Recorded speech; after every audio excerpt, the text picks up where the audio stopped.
कार्यक्रम के देखैया सबो संगवारी मन ला जय जोहार, बहुत बहुत नमस्कार। आप सब झन ला बहुत बहुत स्वागत है आप मन के अपन कार्यक्रम कृषि दर्शन में। संगवारी हो, किसानी बूता ला आप मन ह भिनसरहा ले उठ के माटी में माटी मिल के कमात हो किसान भाई हो। और जो आर्थिक स्रोत यदि आप मन परिवार बर जुटात हो, आप मन ला पता है वो देश के तरक्की में तको महत्वपूर्ण योगदान माने जाते। और भारत देश ला हो चाहे हमारे छत्तीसगढ़ के प्रदेश के बात करन तो मुख्य रूप से व्यवसाय जो है कृषि व्यवसाय है। और कृषि व्यवसाय से जो तरक्की आप मन करते हो वो है देश के और प्रदेश के उन्नति में बड़ा योगदान माने जाते। और यही हमार किसानी बूता के महत्व है। और यदि आप मन हा अच्छा से अच्छा कार्यक्रम हमार माध्यम से देखता हो और किसानी बूता ला करना चाहता हो तो विशेषज्ञ मन से वैज्ञानिक मन से आप मतलब बहुत सारा बात हमन बतवाथन संगवारी हो। और वैज्ञानिक खेती के बात करन तो आज हर फसल है आप मन हा वैज्ञानिक पद्धति से करत हो। और जो किसान नहीं करते ओकर बर हमारे कार्यक्रम बड़ा महत्व के है। काबर की ओकर माध्यम से आप मन ला ये पता चलते कि वैज्ञानिक खेती कैसे होते। तो किसानी बूता में वैज्ञानिक खेती के बड़ा महत्व है किसान भाई हो।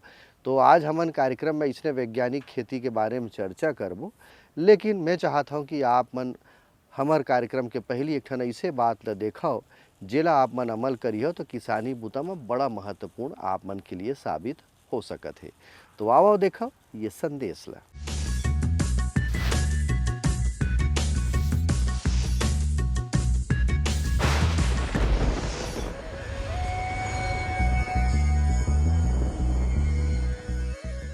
अरहर के जौन खेती है वो हमार छत्तीसगढ़ बर मतलब एकदम ओकर आबो हवा हा एकदम उपयुक्त है। और खरीफ के मौसम में के अगर हम बात करत हन तो मुख्य रूप से 4 से 5 फसल है। उनमें सबसे महत्वपूर्ण अरहर है, ओकर अलावा उड़द, मूंग इत्यादि फसल है। लेकिन सबसे ज़्यादा रकबा अरहर के है। और एला किसान भाई मन बरसात में खरीफ जैसे भी मानसून शुरू होते वो समय करते और बहुत ही उपयुक्त है। और किसान भाई मन अपन खेत में भी लगाते, खेत में साथ साथ जो धान के मेड़ है उमें भी अरहर की खेती करत है।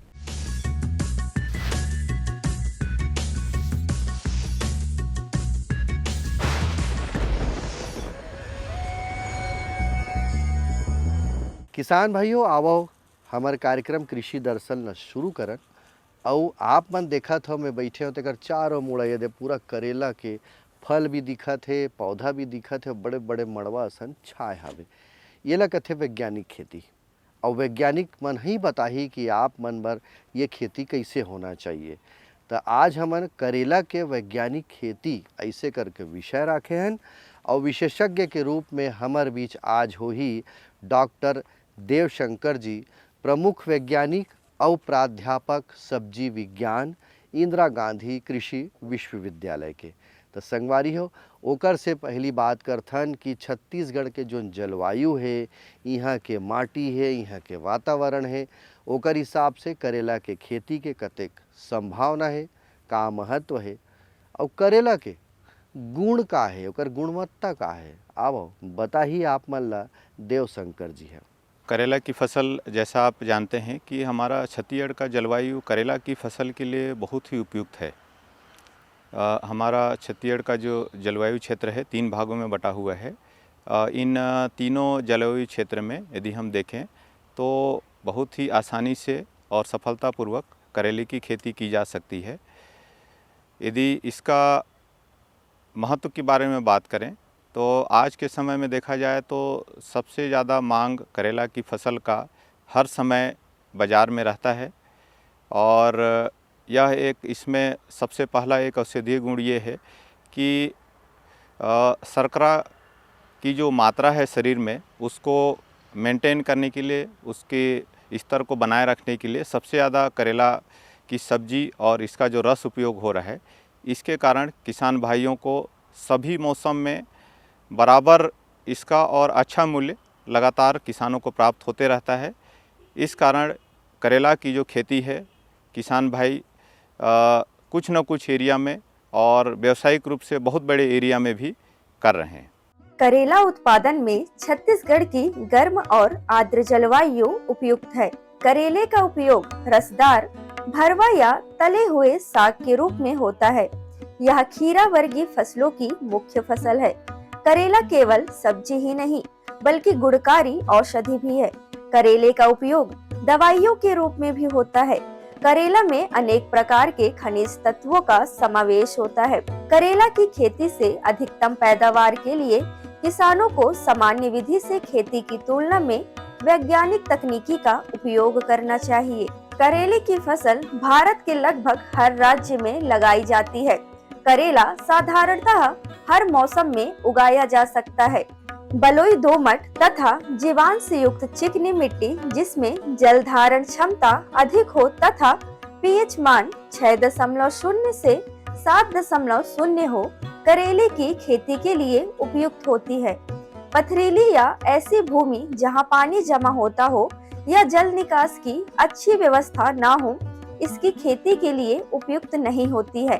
खेत की तैयारी के लिए पहली जुताई मिट्टी पलटने वाले हल तथा बाद में 2 से 3 जुताई देसी हल या कल्टीवेटर से किया जाता है। यदि देखा जाए तो करेला का जो उत्पादन है सभी प्रकार की मिट्टी और भूमि में किया जा सकता है। पहला चीज़ आता है कि मृदा का जो पीएच मान है वो सबसे महत्वपूर्ण है कि मृदा का पीएच मान जो औसत पीएच मान है 6.5 से 7.5 के बीच में होना चाहिए। और इस तरह की मृदा में यदि उचित मात्रा पोषक तत्वों का हम लोग देते हैं तो बहुत अच्छा उत्पादन किसानों को प्राप्त होता है। सबसे पहला चीज़ है, यदि भूमि की तैयारी करना हो तो सबसे पहले मिट्टी पलटने वाले हल से एक बार जुताई करना चाहिए। दूसरी बार इसके बाद फिर कल्टीवेटर से जुताई करना चाहिए जब वो ढेला सूख जाए। इसके बाद तीसरी जो खेत की तैयारी है वो रोटावेटर से करना चाहिए ताकि जो ढेले बने हैं वो जो सूखे हैं वो फूट जाएं। इसके बाद फिर मादा बनाने के लिए रीजर चला करके मादा बनाना चाहिए। और मादा जब बन जाए तो इसका जो मादा एक मादा से दूसरे मादा के बीच की दूरी में हम लोग जो दूरी रखते हैं, जो डिस्टेंस रहता है वो 1.2 मीटर या 120 सेंटीमीटर रखा जाता है। और इतना दूरी में मादा तैयार करके उसमें मल्चिंग करना चाहिए, प्लास्टिक मल्चिंग। इसके बाद फिर पौधों की रुपाई आप कर सकते हैं। और जब मादा तैयार करते रहते हैं उसी समय जितने पोषक तत्वों की मात्रा जो सुझाई गई मात्रा होती है उसको बेसल डोज के रूप में ज़मीन में ही, मिट्टी में ही उसको डाल दिया जाता है। और साथ में गोबर खाद या वर्मी कंपोस्ट की जो सुझाई गई मात्रा है उसको भी उसी में भूमि में मिक्स किया जाता है। किसान भाइयों, अब ज़मीन के तैयारी के साथ साथ हमला अब बुआई कैसे करना है, कौन कौन सा किस्म करेला के हमारे छत्तीसगढ़ में प्रचलित है, ओला लगाना कैसे है, आओ का कहा थे देवशंकर जी है। करेले के फसल के प्रारंभिक अवस्था में निदाई गुड़ाई करके खेतों को खरपतवारों से मुक्त करना चाहिए। वर्षा ऋतु में इसके फसल को मचान पर चढ़ाना चाहिए। करेले की फसल में ड्रिप सिंचाई सबसे अच्छी मानी जाती है। किस्म की बात यदि हम करें तो सबसे पहले तो हमारी जो उन्नतशील किस्में हैं, जो हमारे भारतीय कृषि अनुसंधान संस्थान के जो अनुसंधान केंद्र हैं, जैसे IIHR बेंगलोर, भारतीय उद्यानिकी अनुसंधान संस्थान जो है, वहाँ की जो अर्का हरित करेला की किस्म है बहुत अच्छा उत्पादन प्रदान करती है। दूसरा हमारा भारतीय सब्जी अनुसंधान संस्थान वाराणसी की जो किस्म है, जैसे काशी में जो काशी उर्वशी है और बहुत सारे 2-3 वहाँ की किस्में हैं, वहाँ की भी जो किस्में हैं। इसके अलावा यदि हम देखें तो हमारा जो भारतीय कृषि अनुसंधान जो संस्थान है दिल्ली में, पूसा, वहाँ से पूसा 2 फसली है, पूसा हाइब्रिड 1 है और पंजाब सिलेक्शन 1 है, इस तरह की किस्में। इसके अलावा यदि आप देखेंगे तो बाज़ार में प्राइवेट कंपनीज के बहुत सारे उन्नतशील किस्में उपलब्ध हैं, जिनका किसानों को क्या, जैसे उनका मांग रहता है कि किसी को बड़ा करेला चाहिए और किसी को करेली चाहिए, तो इसमें क्या है उस क्षेत्र में और उसके बाज़ार में मांग के अनुसार किस्मों का चयन किसान भाई करते हैं। हमार कार्यक्रम में बेरा हो गए एक ठन विराम के, तो मैं लेत हम विराम और आप मन देखो ये खास बात।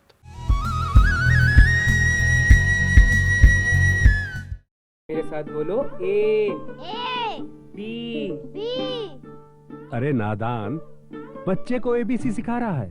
अरे काम धंधे की एबीसी तू कब सीखेगा? ये देख, विज्ञापन तेरे जैसे कृषि विज्ञान सीखे हुए युवाओं के लिए भारत सरकार के कृषि मंत्रालय ने एक योजना बनाई है, ACABC। ACABC? जी हाँ, ACABC यानी एग्री क्लिनिक्स और एग्री बिजनेस सेंटर। इसके तहत कृषि विज्ञान पढ़े युवाओं का चयन होने पर उन्हें मुफ्त ट्रेनिंग दी जाती है और हाँ, अपना कारोबार चलाने के लिए बैंक से लोन भी मिलता है। इसके साथ ही अगर युवा अपने इलाके के किसानों की खुशहाली के लिए उन्हें खेती बाड़ी व अपने कारोबार से जुड़ी लाभदायक जानकारी देते रहेंगे तो उन्हें लोन पर 36 से 44% तक की सब्सिडी भी मिलेगी। तब तो मैं जरूर सीखूंगा काम धंधे की ABC। शाबाश, चलो अपनाएं स्वरोजगार, खेती में हो विकास अपार।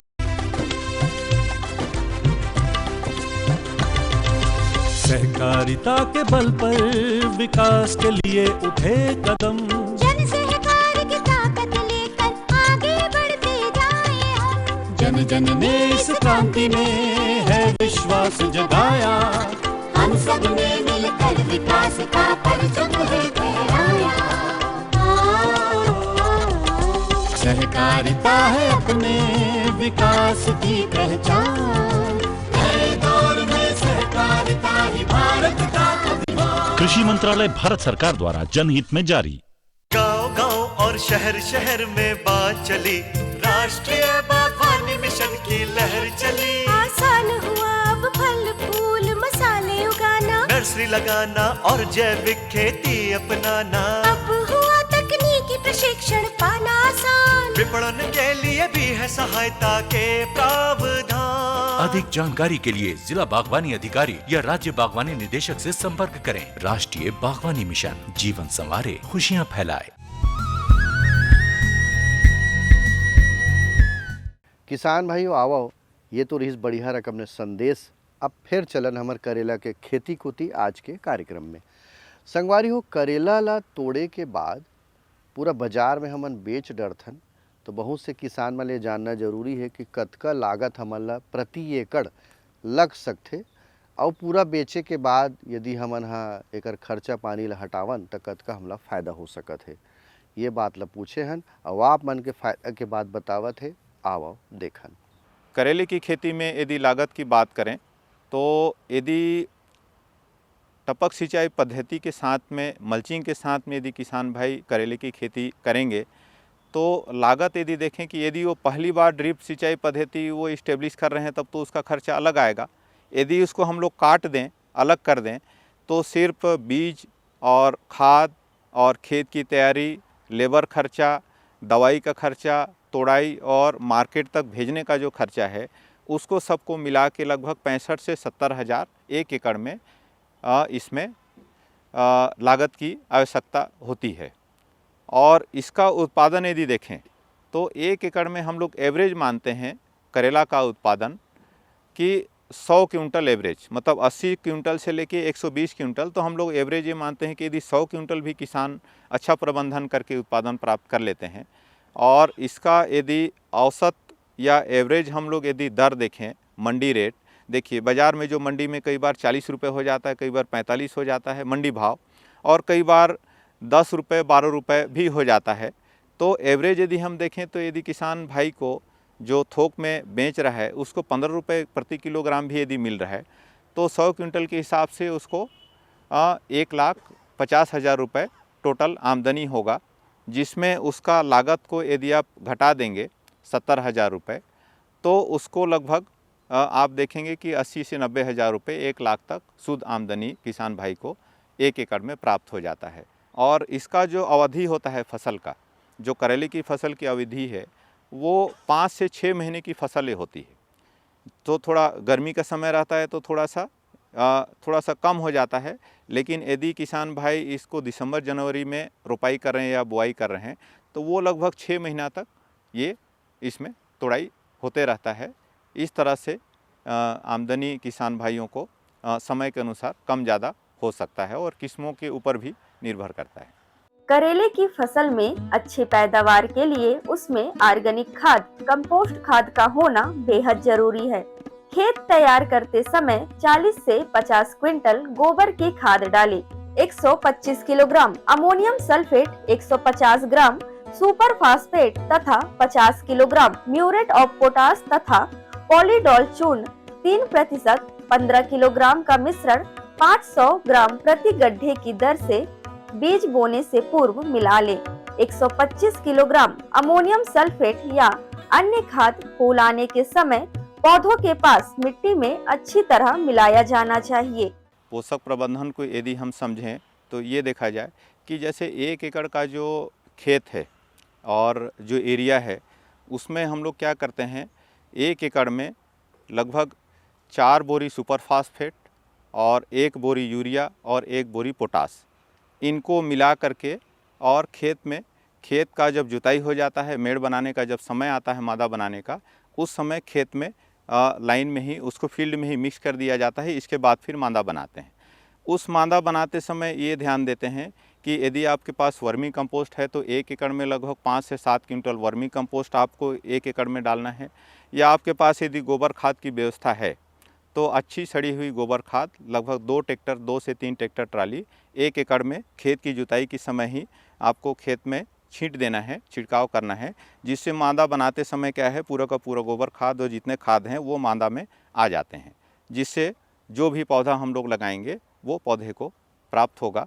इसके बाद दूसरा प्रबंधन, पोषक प्रबंधन ये आता है कि ये तो बन गया मेड़ बनने के बाद हम लोगों ने पौधे की रोपाई भी कर दी या फिर हमने बीज डाल दिया।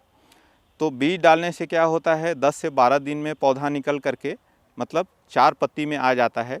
और यदि आप डायरेक्ट ट्रांसप्लांटिंग कर रहे हैं थरहा तैयार करके उसका, तो रोपाई के 3 दिन बाद हम लोग क्या करते हैं, उसमें एक ड्रेंचिंग का शेड्यूल है, मतलब जो पोषक तत्व और फफूंदनाशक है उसको हम लोग जड़ में देते हैं। तो रोपाई यदि आप कर रहे हैं तो रोपाई के तीसरे दिन पहला जो फफूंदनाशी होता है, कार्बेंडाजिम और मैंकोजेब का जो मिश्रण होता है, उसको जड़ में हम लोग पौधों को देते हैं घोल बना करके। 1 लीटर पानी में लगभग 1.5 से 2 ग्राम घोल बना करके एक पौधे में लगभग 50-50 ml ऐसे डाल देते हैं। दूसरे दिन हम लोग क्या करते हैं, जो बायोजाइम होता है, जो सीवीड एक्सट्रैक्ट है, जो ऑर्गेनिक फर्टिलाइज़र है, जो जड़ फुटाव का काम करता है, या फिर बायोवीटा मार्केट में अवेलेबल है, जिनके जो मुख्य जो पोषक तत्व उसमें है वो है सीवीड एक्सट्रैक्ट है, उसमें जो बहुत सारे हार्मोन्स और बहुत सारे पोषक तत्व उसमें उपलब्ध हैं, उनका सॉल्यूशन बना करके और वैसी ड्रेंचिंग पौधे को रोपाई के चौथे दिन करते हैं। 5वें दिन में जो ड्रेंचिंग हम लोग करेंगे, NPK नाइट्रोजन फास्फोरस पोटास का एक सॉल्यूशन आता है, एक मिक्सचर आता है NPK 19-19-19, उसका 2 ग्राम प्रति लीटर की दर से घोल बना करके और पौधे के जड़ में उसको देते हैं। तो इतना करने के बाद हमारा पौधा क्या है, मजबूत हो जाता है, जड़ फुटाव अच्छे से हो जाता है और बढ़वार बहुत तेज़ी से चालू हो जाता है। करेले की अच्छी उपज के लिए सिंचाई बहुत ही जरूरी है। फसल की सिंचाई वर्षा पर भी आधारित है। समय समय पर करेले की निराई गुड़ाई करते रहना चाहिए। जब भी खेतों में नमी की कमी हो जाए तब खेतों में सिंचाई करें। खरपतवारों को खेत से बाहर निकाल दे ताकि फल और फूल ज्यादा मात्रा में लगे। आज के समय में खेती जो है एक बहुत महत्वपूर्ण बिजनेस हो गया है। खेती पहले जैसी खेती नहीं रह गया है, और यदि आधुनिक खेती में देखा जाए, सभी मशीनरीज के साथ में जितने भी हाईटेक मशीनरीज हैं और जैसे हाईटेक इक्विपमेंट के साथ में हाईटेक खेती, जैसे प्रोटेक्टेड कल्टीवेशन है और पॉली हाउस है, नेट हाउस के अंदर सब्जियों की खेती है, इस फील्ड में हमारे पढ़े लिखे युवा ज़्यादा आकर्षित हो रहे हैं, क्योंकि एक तरह का एक बिजनेस के रूप में चालू हुआ है। और एक नौकरी के बजाय यदि युवा साथी हमारे खेती में जुड़ते हैं तो प्रतिदिन यदि वो 10 एकड़ में भी खेती कर रहे हैं तो प्रतिदिन वो 10 से 15 लोगों को रोज़गार वो दे सकते हैं। और यदि वो नौकरी कर रहे हैं तो उनका आमदनी क्या है, फिक्स है नौकरी प्रतिदिन का। लेकिन खेती में यदि वो अपना एनर्जी लगा रहे हैं, अपना मेहनत कर रहे हैं, तो इसमें आगे बढ़ने की संभावना बहुत ज़्यादा है और अच्छा आमदनी प्राप्त हो रहा है। क्योंकि एक चीज़ मैं और कहना चाहूँगा कि किसान भाई जो भोजन का उत्पादन कर रहे हैं, और किसान जितने बंधु हैं एक तरह से भगवान हैं जो सभी के लिए भोजन उपलब्ध कराते हैं। और आदमी कहीं भी काम करे उसको भोजन की आवश्यकता होगी, और इसका जो मांग है वो कभी ख़त्म, जब तक मनुष्य जिंदा है तब तक उसको भोजन की आवश्यकता होगी। और इस फील्ड में जो भी जाएगा, चाहे वो सब्जी उत्पादन हो, चाहे अनाज उत्पादन हो, उनको कभी भी नुकसान होने का चांस नहीं है। तो किसान भाई हो, पूरा बात लब फुरिया के हमारा आज के विषय वस्तु विशेषज्ञ डॉक्टर देवशंकर जी बताई से, और निश्चित रूप से हमारा आशा ही नहीं विश्वास रही थे काबर कि हमारे कार्यक्रम के उद्देश्य तक हो रहे कि हमारे छत्तीसगढ़ के जोन किसान है तेला आगू बढ़ाना और किसानी बूता में लाए बर प्रेरणा देना, ओकर से हमारे देश और प्रदेश तरक्की कर ही किसान भाई हो। संगवारी हो, बेरा हो गए गीत संगीत देखे के सुने के, तावा देखथन ये बढ़िया रकम ले गीत और संगीत।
संगवारी हो इसने खेती आप मन करी हो, यही उम्मीद है आप मन सबो जन अच्छा रहो संगवारी हो। यही उम्मीद के संग अब यदि फिर अपन संग गोट बात करी हो। जय जोहार।